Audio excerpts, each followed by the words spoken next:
So I have to say, I did not see March of 2024 being one of my best video game months that I've had in maybe years. Now, again, this is for me personally, and namely also for Switch users.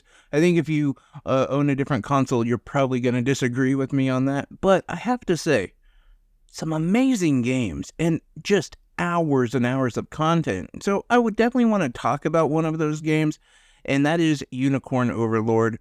This game is one of those I did not see coming. I had seen a few articles about it. Anytime there's a big RPG, I'm usually going to be into it. And so I've spent a lot of time with the game so far, to the point where I think I'm ready to review it. I'm going to be honest with everyone. I haven't beaten it yet.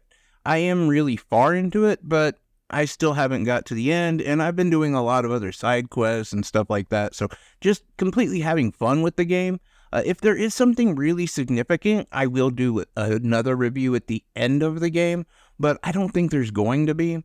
And I will say this, as far as this video is concerned, I will be using a lot of trailer footage as well as some of in-combat stuff, but I don't want to reveal too much.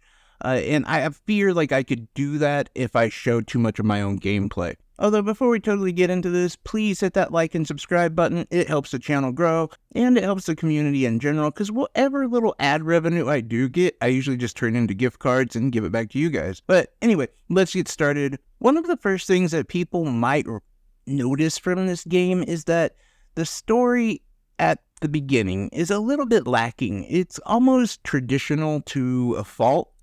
And yet, I have to be honest, the story in itself and the writing is much more complex than what it seems. But I think without this kind of traditional overarching story, you wouldn't be able to have all of this. It's sort of like Game of Thrones. When you think about it, Game of Thrones is really just about a lot of people trying to fight over a throne. Who's going to be the next king or queen? That's the really overarching story. But yet, it is incredibly complex. And that in itself is sort of like Unicorn Overlord, where the game starts off as the Queen of Cornea is on her last legs fighting a very vicious battle against this fascist tyrant who is looking to unify the world, as it were. Well, understanding where she was, she decided to send her child and her best knight to flee to kind of a secluded island where she inevitably will fight her last battle.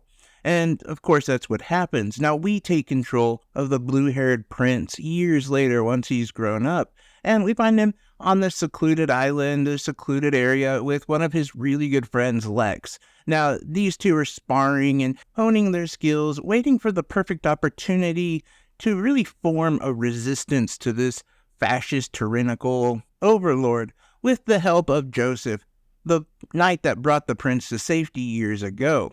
Now, as they're sparring, they notice some ships on the horizon and understand that they're about to get sieged themselves. But before they have a chance to react, one of their really good friends, Scarlet, who happens to be a priestess of sorts, is kidnapped. This is what starts the entire game off as Elaine, the prince, Lex, and Joseph form a rescue party to get Scarlet back. And like I said, this is really where the game kicks off, and you're really then welcomed into what the game is itself. Because it's at this point that we actually get to experience the combat, which is a little bit different than anything most of us have experienced when it comes to RPGs.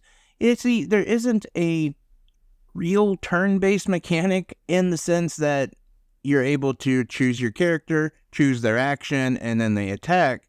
No, in fact, it's more strategy RPG with micromanaging. You see, you are able to form units, and again, early on, it's Lex, Elaine, and Joseph, and you're able to, choose their tactics. What are they going to do first, second, third, fourth? And then you basically just let the battle happen. And these battles happen in anywhere from small to large-scale battles where there's tons of units running around, and you get this really cool close-up shot of the actual battle itself. But it's in here that I think is good, overwhelmingly, but with a little bit of bad. Because you see, most of these battles, you can see what's going to happen. But that also includes things like misses, which I don't know. For me, it takes a little bit of the surprise out of it. And when you say, hey, there's going to be X amount of miss attacks, I just feel like, I don't know, that takes something out of it. Now, it's a very small complaint, and it really is something that comes up way later in the game when it really starts to kind of irk you. But honestly, I am being nitpicky, and it's something that can be mitigated with different buffs.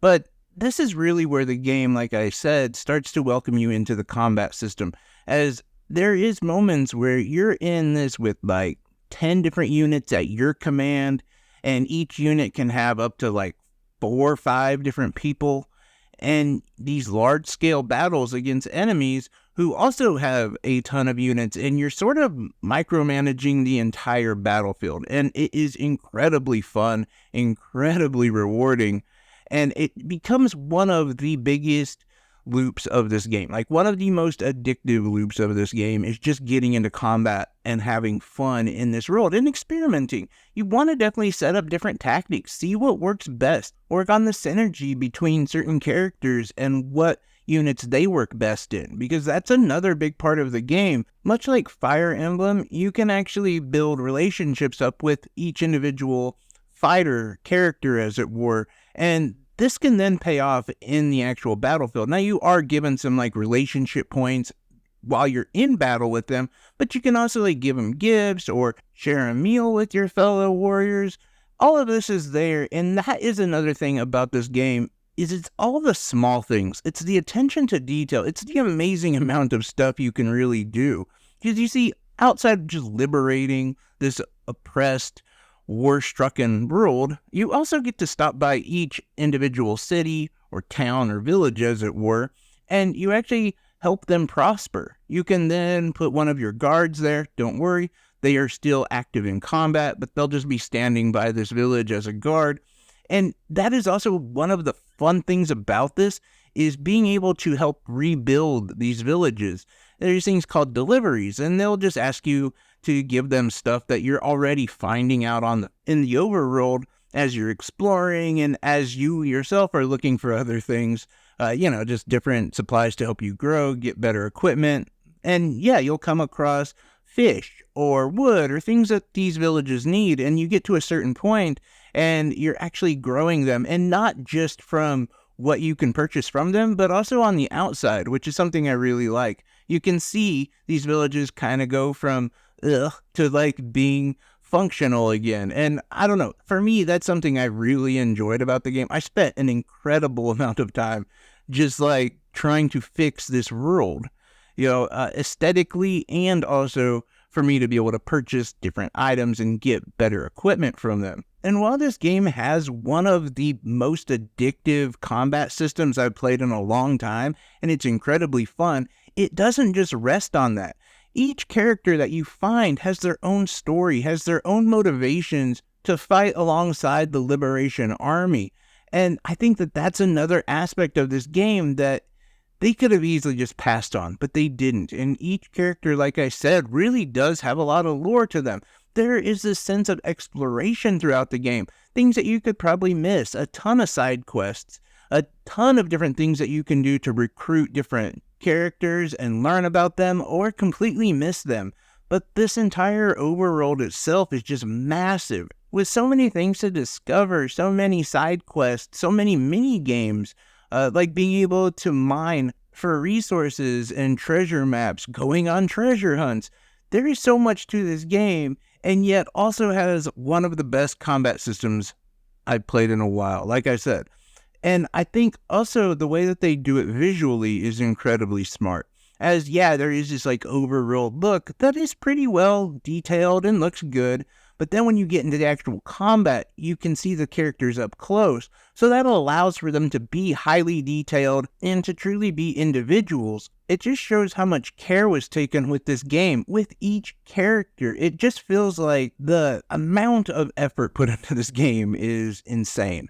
I mean, I could go on like an hour-long video just talking about the characters I've met so far and all of their backstories and all of the interesting aspects that each one of them carry with them, let alone the actual game and your main character. Not to mention all of the things you can do in combat, all the things that are going to add to like buffs, debuffs, your tactics, equipment. all of these things make up for like one of the best games I've played in a very long time. And if I'm being honest, I have to give this game a 10 out of 10. Like, it is just that good, especially as a JRPG or an RPG fan, a strategy RPG fan. It hits like every note almost perfectly. I could continue to go and gas up this game and talk about how there's the nuance in combat, about how a lot of the enemies you face are actually in a predicament themselves where they're not sure how to go forward. Like, they're fighting you because it's the only way they can survive. That sort of nuance from just so many aspects of the side quests, the lore. This game is, like I said, for me, it's almost one of the best games I've played in a long time. And I hate saying that because it feels hyperbolic. It really does. But I think if you play it, if you're into that style of game, you're going to really see what I'm talking about. And the one thing I do want to touch on too is I did talk a lot about the combat, and it almost feels overwhelming, and it's actually really not. It's very welcoming. It is really easy to understand and can either be sort of neglected, but can also be perfected to a science. And both things will work. I think one is just going to be more enjoyable, a little bit more fun, and you're going to be able to explore more. I just feel like this is an incredibly great game that is well worth the money, and it's rare for me to say that, honestly. Like, I understand $60 is a lot of money, and it's not just every day that you can just dump $60 on something, but you're going to get so much content with this game. And yeah, it gets my seal of approval, obviously, with the 10 out of 10. I don't know if I've given another game a 10 out of 10. And I'm not going to say like, oh, this is the best game ever. No, it's not. But it's one of those games, when you hear those old curmudgeons saying modern gaming sucks, it's like, what are you playing, bro? Like, have you been playing games like this, or are you only playing like the AAA whitewash titles that, is appealing to everybody? You got to get into it, man. You got to be experimenting. You got to be looking for real games, and this is one of them. That's all I'm saying. Anyway, I appreciate each and every one of you.